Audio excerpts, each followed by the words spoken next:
Yes sir, hello, good morning. Good morning sir. मेरी आवाज आ रही है? Yes sir.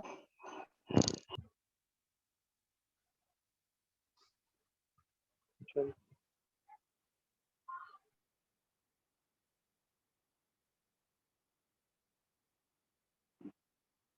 लास्ट क्लास में क्या हुआ था? Sir payback period method. Payback period method हुआ था।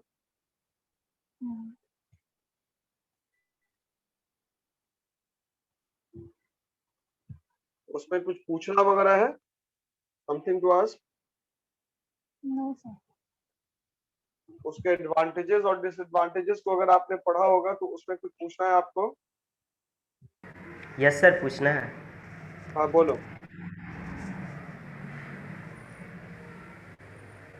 बोलो। The rate of which capital is recouped has a positive significance. क्या है? The rate The rate of which capital is recouped has a positive significance. आवाज ही cut रही है, आवाज clear नहीं है। सर एडवांटेज का थर्ड पॉइंट।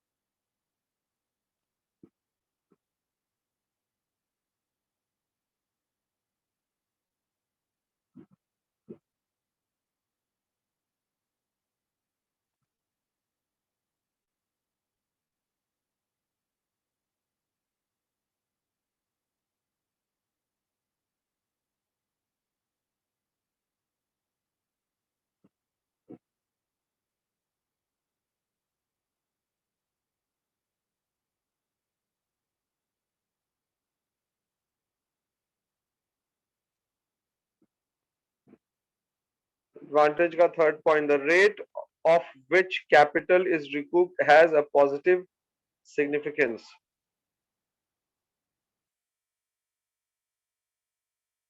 मतलब क्या हुआ?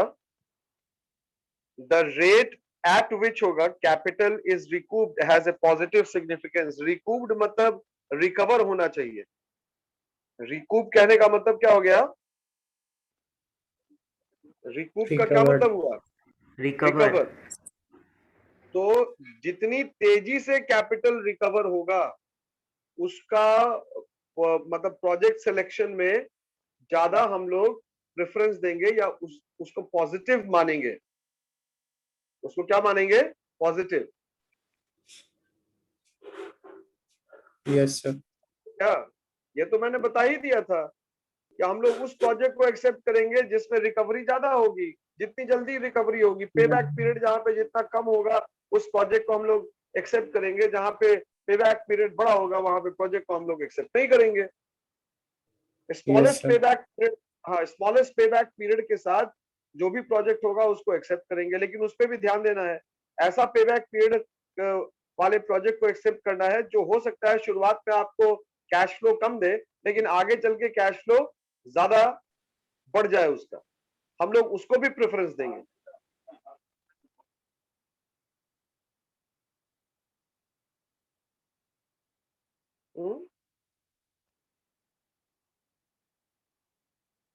और कुछ पूछना है?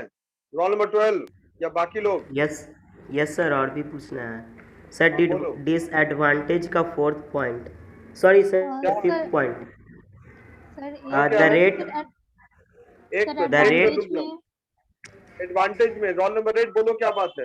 यस सर एडवांटेज में point number 9, it weight early return heavenly and ignore distance return, ये वाला पॉइंट नहीं समझ में आया।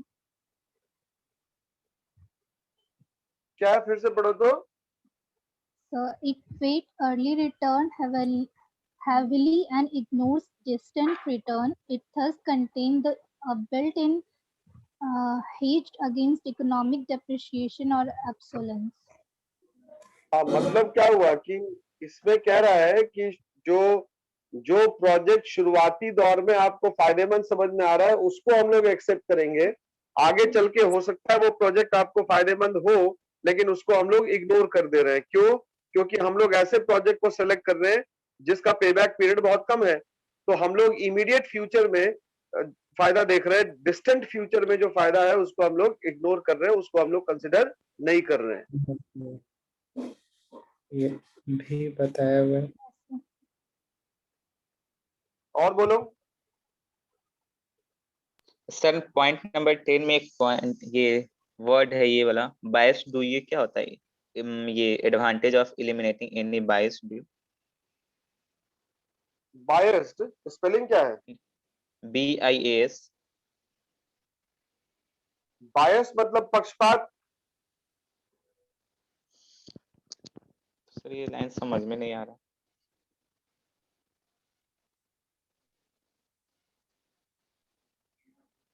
Point number 10। Yes sir.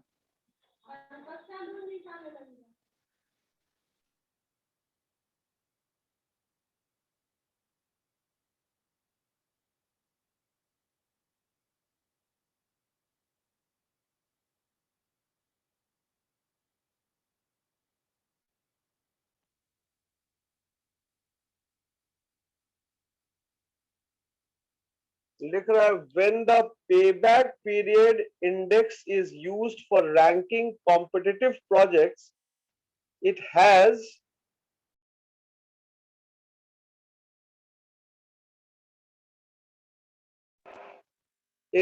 the advantage of eliminating any bias due to project size in terms of cost.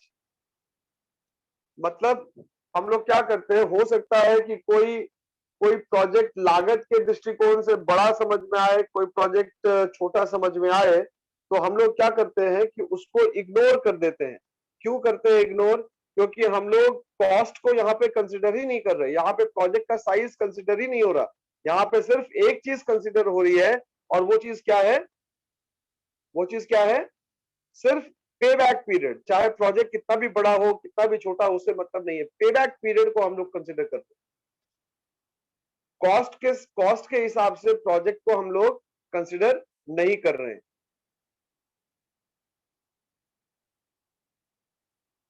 और बोलो। हो गया सर ये। डिसएडवांटेज में क्या पूछ रहा है बताओ। Sir, fifth point, the rate of roll number expected क्या? return. क्या Yes, है sir, fifth point? the rate of expected देखने return. दो मम्मी को देखने।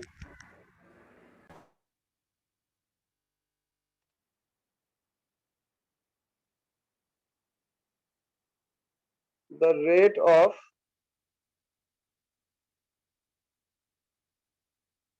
rate of expected return is considered in a haphazard manner.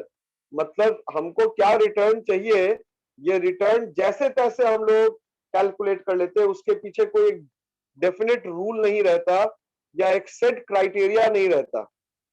जैसे तैसे ही हम लोग रेट ऑफ रिटर्न को, जो एक्सपेक्टेड रेट ऑफ रिटर्न है, उसको कंसिडर कर लेते हैं, उसको कैलकुलेट कर लेते हैं।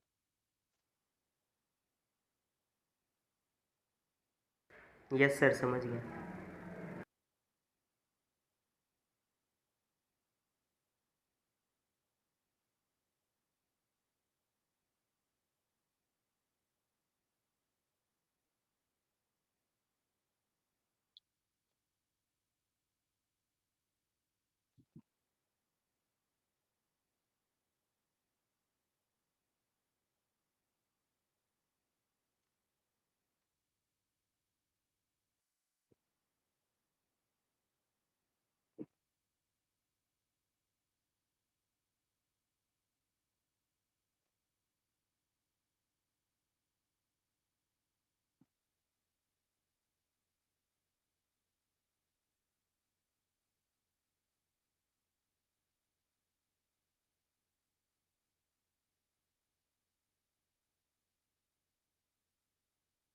देखिए अब हम लोग नेक्स्ट टॉपिक पे आते हैं, अकाउंटिंग रेट ऑफ रिटर्न, जिसको हम लोग एवरेज रेट ऑफ रिटर्न कुछ लोग भी कहते हैं। ये अकाउंटिंग रेट ऑफ रिटर्न क्या है? यहाँ पर भी हम लोग टाइम वैल्यू को कंसिडर नहीं करते, ये भी एक नॉन डिस्काउंटिंग टेक्निक है। यहाँ पे भी हम लोग टाइम के हिसाब से कैश फ्लो को कंसिडर नहीं करते, हम लोग सिर्फ ये देखते हैं कि हमारे पास रिटर्न कितना आ रहा है, जो हमने पैसा लगाया वो उस पैसे का हमको रिटर्न कितना आ रहा है, इसी को हम लोग कंसिडर करते हैं। इसके अलावा हम लोग किसी और चीज को कंसिडर नहीं करते। तो यहाँ पे जो फॉर्मूला है, ये जो रेशियो है अकाउंटिंग रेट ऑफ रिटर्न का, ये दो चीजों के बीच रिलेशनशिप को शो करता है। और वो दो चीज क्या है? पहली है एवरेज इनकम या एवरेज प्रॉफिट, या इनकम कुछ भी हो सकता है, मैं प्रॉफिट ही लिख रहा हूं। एवरेज प्रॉफिट ये देखना है, लेकिन आफ्टर टैक्स, टैक्स के बाद का। और दूसरा जो एंगल जिसको हम लोग को कंसिडर करना है वो है एवरेज इन्वेस्टमेंट का। एवरेज इन्वेस्टमेंट,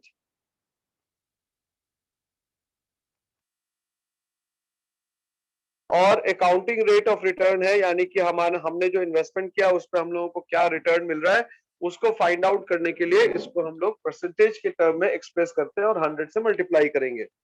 अब ये देखिए, ये एवरेज इन्वेस्टमेंट आप कैसे निकालेंगे? एवरेज इन्वेस्टमेंट निकालने का तरीका बहुत सिंपल है कि एवरेज इन्वेस्टमेंट बराबर होगा, एवरेज इन्वेस्टमेंट होगा ओपनिंग इन्वेस्टमेंट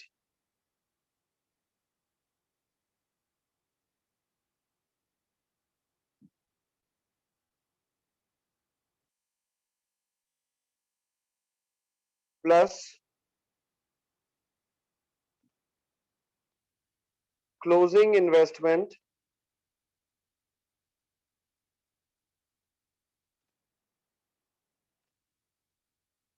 इन सबको हम लोग डिवाइड कर देंगे किससे? 2 से। और ध्यान क्या देना है, जो इस साल का क्लोजिंग इन्वेस्टमेंट होगा वो अगले साल का ओपनिंग इन्वेस्टमेंट हो जाएगा। Is it clear class? Yes, sir. Yes. Yes sir, yes yes sir. Sir, clear है। ये एवरेज प्रॉफिट आफ्टर टैक्स कैसे निकालेंगे? मान लीजिए 4 साल का प्रॉफिट दिया हुआ है, तो हर साल का जो भी टैक्स होगा उसमें से उसको घटाते चलेंगे और उसका सबको जोड़ के 4 से डिवाइड कर देंगे। तो ये एवरेज प्रॉफिट आफ्टर टैक्स निकल जाएगा, divided by average investments multiplied by 100। Is it clear? Yes, yes sir. Sir. Yes sir, ठीक है। तो इसका एक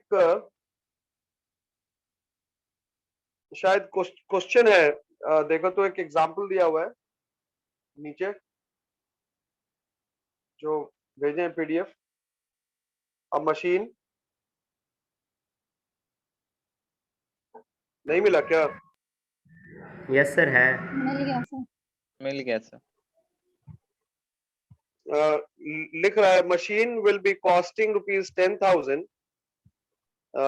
विल बी कॉस्टिंग होगा, will be costing ₹10,000. It is expected to provide profits before depreciation of ₹3,000 each in years 1 and 2 and ₹4,000 each in years 3 and 4, assuming a straight line depreciation and tax rate 30%. What is the average rate of return?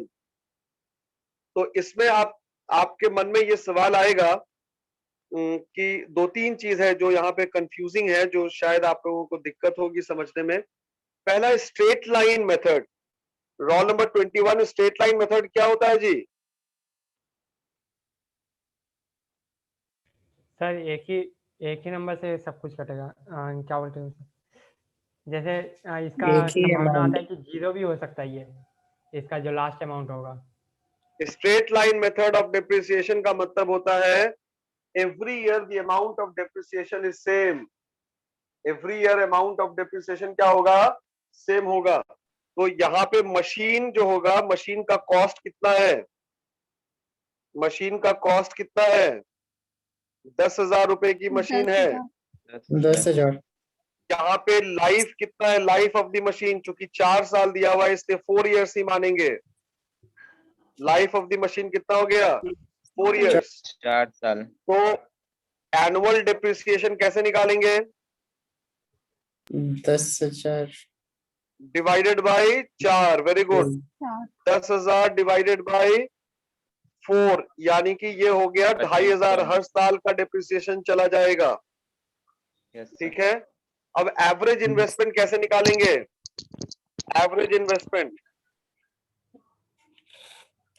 Average investment आपकी ईमानदारी पे है, 25,000। हाँ, देख के मत बनाइएगा।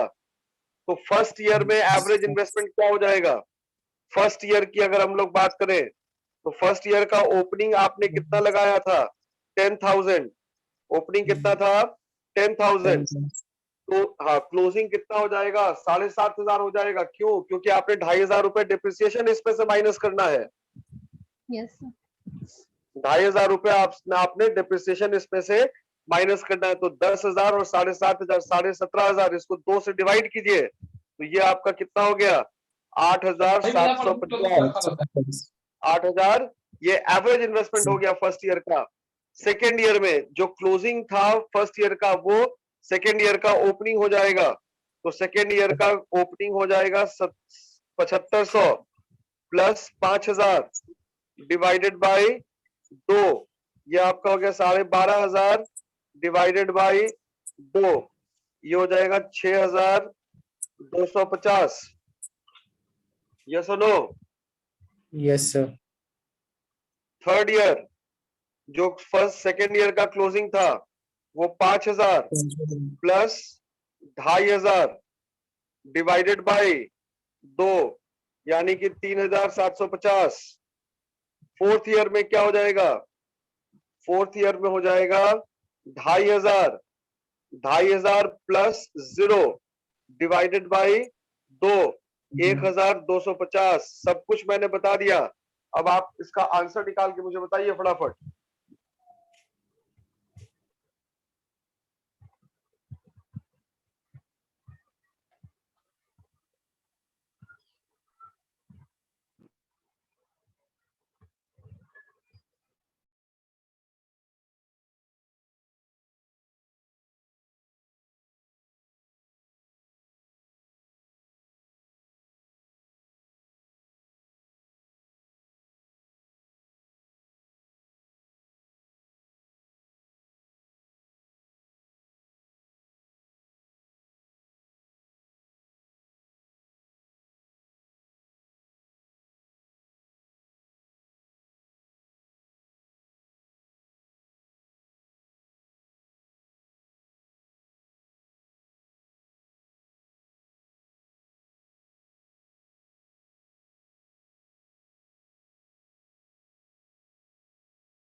बोलो जी, क्या, हेलो, सब कहाँ चले गए जी तुम लोग। Yes sir sir. है यहीं पे। Yes sir. हाँ यहीं पे। सर बना रहे, बन गया है लास्ट ईयर। तब तो हम बता ही दिए, तो अब क्या बना लिए इतना देर, और सब देख देख के सर बना वो रहे होगा सर। एवरेज प्रॉफिट से निकाल रहे हैं।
सर बन गया। Hello, yes sir. बना क्या? यस सर बन गया। बाकी लोग से बना? यस सर बन गया। तो तुम लोग जवाब क्यों नहीं देते हो भाई? हमको नहीं समझ में आता है। नो सर बन गया, आ गया सर। सर आ गया आंसर।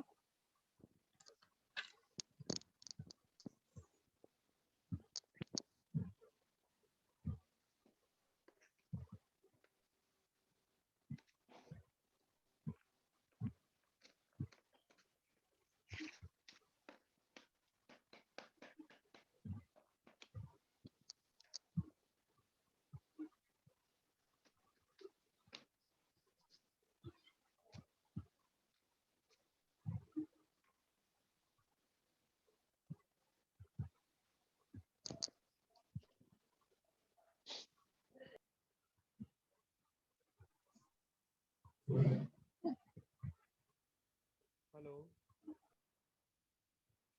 Yes sir. हाँ, सर आपका आवाज बहुत धीरे धीरे आ रहा है। आवाज नहीं आ रही है क्या? अब ठीक है। आवाज आ रही है? यस यस सर अब सर आ आ रही रहा है। है। Hello hello. हल्की आ रही है? हल्की या ठीक आ रही है? सर अब ठीक नॉर्मल है सर। ठीक है।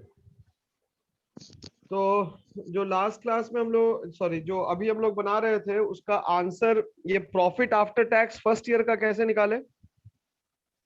सर सर प्रॉफिट यहाँ आफ्टर टैक्स पे पहले सर हमारा 3000। 3000 है, उसमें से डेप्रिसिएशन लेस करेंगे 2500, तो आफ्टर डेप्रिसिएशन आ गया और फिर उसमें 30% टैक्स रेट है, उसका सर निकाल के 30% फिर माइनस, तो उसका आंसर आएगा तो यानी 350। कि 500, ये हमारा हो गया कितना? 500। 500 और टैक्स अब इसमें ये से 30% माइनस 500 माइनस 30% ऑफ 500, 500। यानी कि 150 हो गया। तो ये 350 हो गया, यस सर। Yes sir. है ना? तो Yes, फर्स्ट sir. ईयर का भी 350 आएगा, मेरे ख्याल सेकंड से ईयर का सेकेंड भी। ईयर का भी सेकेंड ईयर का भी 350 ही Yes, आएगा। sir. 350 है। Yes sir. Yes sir. और थर्ड ईयर में अगर हम लोग देखें तो थर्ड ईयर 1050, में क्योंकि वो 4000 4000 में का से प्रॉफिट था। 4000 का। 4000 2500 माइनस डिप्रिसिएशन 2500, ये 1500 बराबर हो गया 1500। अब ये और उसका 1500 30%। माइनस 30%। 30% ऑफ 1500, तो तो ये हो 450। गया 450, यानी कि 1500 1050। माइनस 450, ये 450। बराबर हो गया 1050। 1050। तो ये थर्ड ईयर का भी आपका हो गया 1050। और फोर्थ फोर्थ ईयर ईयर का भी का सेम। हमारा फोर्थ ईयर का फोर्थ भी ईयर का फोर्थ ईयर दोनों का सेम हो है सर। जाएगा। सर दोनों हाँ, वही। दोनों सेम है। तो एवरेज निकालना होगा ना हम लोगों को। Yes sir yes yes sir. Sir. तो एवरेज तो कैसे टोटल निकालेंगे ऐड कर, बताइए? सर तो टोटल टोटल ऐड ऐड करके करने पे आ रहा है divided by 4। 350 plus 350 plus 1050 plus plus 1050 divided by 4, 4। यही होगा ना? Total. Yes yes sir. Sir.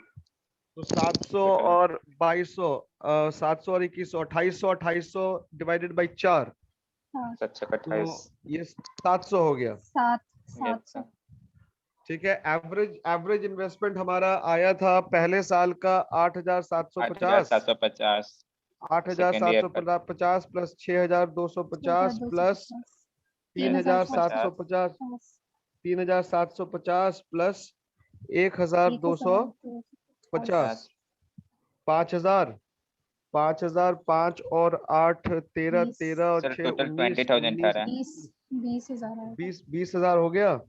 20,000 20 divided by 5,000। 4, 4। यानी कि 5,000 हो गया। 5000। अब अगर हम लोग को ARR निकालना होगा तो ARR is equal to 700 divided by by 5000 into 100। 5000 5000 into into 100, 100। 1 2 1 2 1, यानी 14%। कि 70/5, yes sir 70 by yes sir 5, तो ये 5 14% हो गया आंसर। यस सर ठीक है बाबू। यस सर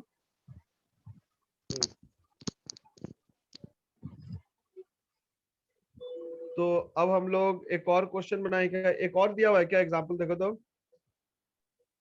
नहीं सर, उसके बाद इंटरनल रेट ऑफ रिटर्न है। सर एक आप खुद से दे दीजिए क्वेश्चन। अच्छा खुद से देते हैं, चलो ठीक है लिखो। लिखो a project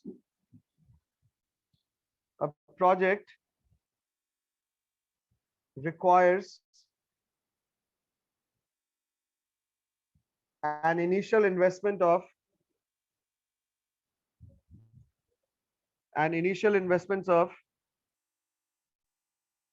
rupees 22,50,000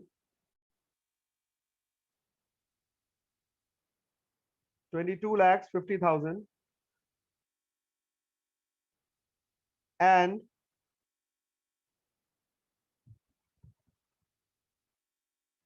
the residual value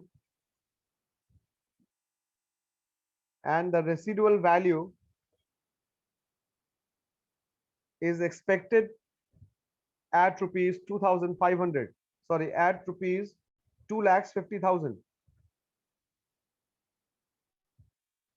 at rupees 2,50,000, full stop.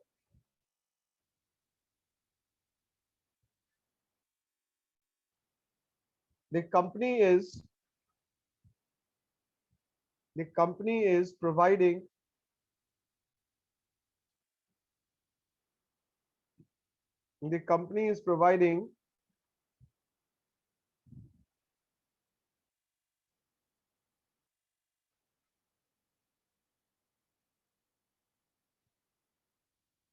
10% depreciation.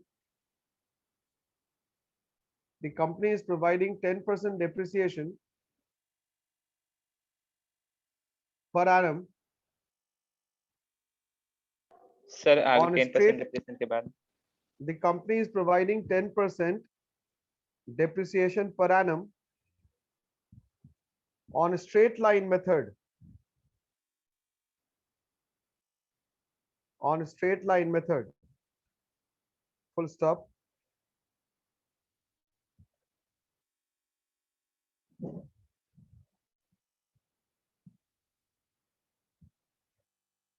The company is expected to generate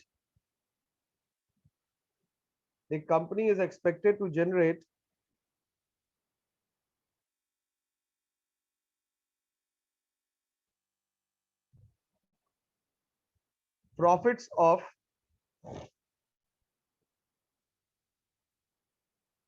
rupees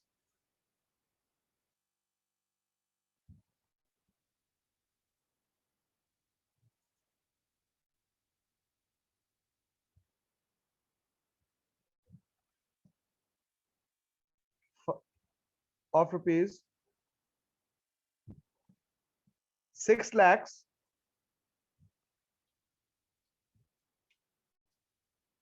comma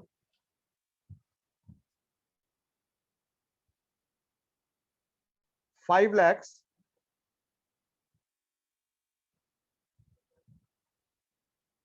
comma 7 lakhs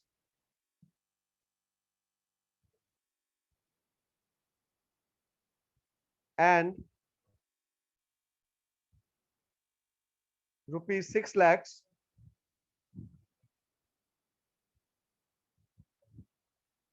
over the next 4 years. Over the next 4 years. Full stop.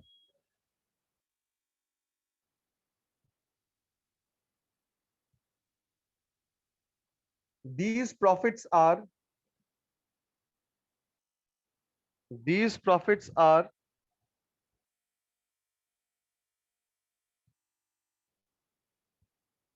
before making adjustments for the following.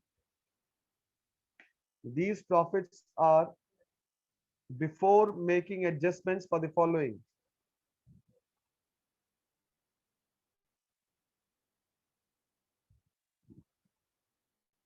Selling and distribution expenses. Selling and distribution expenses. Rupees 50,000.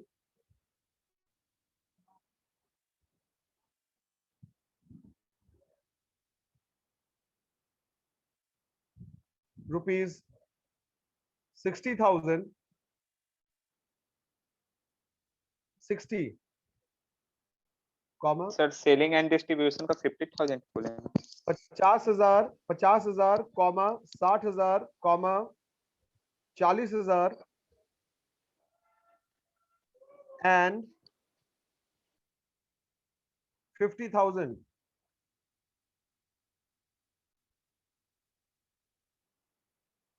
Over 4 years.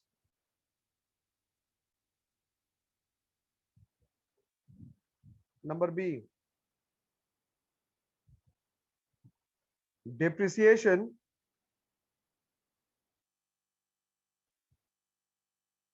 या annual depreciation.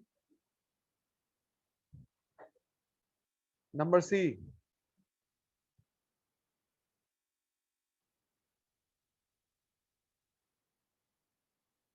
Corporate tax rates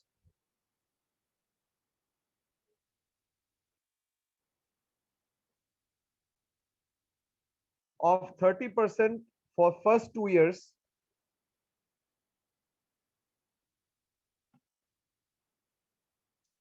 and 40% for the next 2 years. Sir एक बार repeat करिएगा ये। 30% for the first 2 years and 40% for the next 2 years.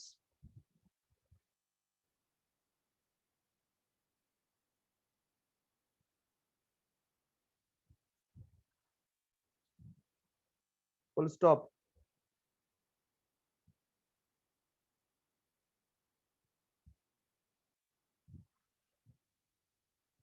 नीचे लिखिएगा calculate accounting rate of return. Calculate accounting rate of return.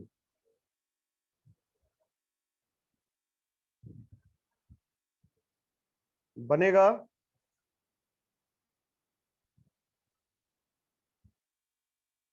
Sir try करते try हैं। कर। आशुतोष बोला अपने से देने के लिए तो क्या करे तब। चलो ठीक है बनाओ।